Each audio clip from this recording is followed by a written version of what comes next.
Karibu sana kwenye simulizi yetu nzuri inayoitwa Nilipendwa na Jini. Mwandishi na msimuliaji wa simulizi hii ni mimi Sabrina Rashidi. Jina langu ni Mashaka. Mashaka ni jina nililopewa na wazazi wangu kabisa. Sikuwahi kujua sababu ya wazazi wangu kunipa lile jina. Japo nilihisi huenda kutokana na hali duni ya maisha ndio ilipelekea kunipa jina lile. Kiukweli katika maisha yangu sijawahi kuwa na furaha. Na kutokana na maisha yetu na dharau nilizozipitia kutoka kwa baadhi ya wanafunzi wenzangu, sikuwa na amani kabisa. Kuna wakati nilihisi jina langu linasadiki maisha ninayoyapitia.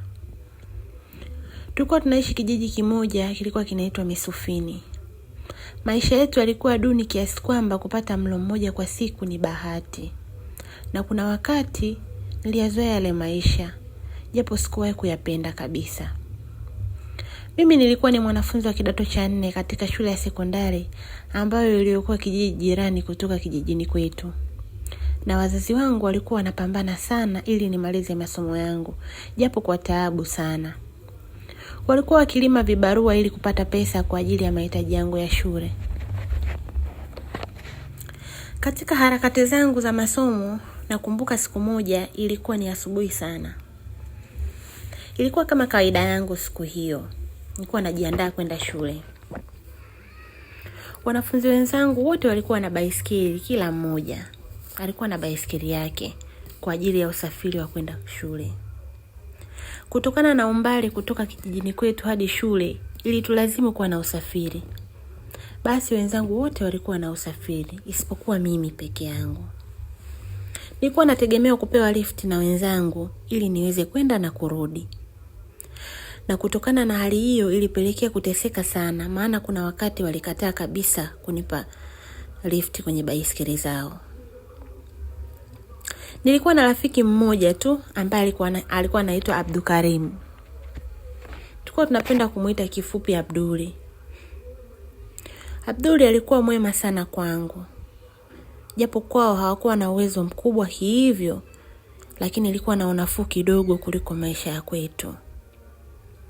Basi siku ile nakumbuka Abduli hakuja kunipitia ili twende shule. Ilinibidi nianze kutembea kwa mguu. Huenda ningepata lifti huko mbele kutoka kwa wenzangu. Lakini siku ile bahati haikuwa upande wangu. Maana nilitembea sana bila kukutana na mtu yoyote njiani. Njia ilikuwa ya miti mingi na vichaka. Nilitembea nikiimba ili kupunguza uoga na kuondoa ule ukimya. Katikati ya njia ile niliokota pesa. Ilikuwa ni sarafu ya zamani sana. Nilijikuta nimeipenda sana ile sarafu ambayo ilikuwa haitumiki kwa kipindi kile. Lakini niliiweka mfukoni mwangu na kuendelea na safari. Nilipofika shule, muda ulikuwa umeenda sana, yani nilikuwa nimechelewa sana ndugu msikilizaji. Nilikuta wenzangu wameshaingia darasani. Niliingia na nilimkuta mwalimu wa darasa. Alikuwa anaitwa Mwalimu Masawe. Alinifokea sana mwalimu na kunipa adhabu ya kunichapa viboko pamoja na kulima eneo la shule. Nilipokea adhabu zote na ni kama ilikuwa katika maisha yangu.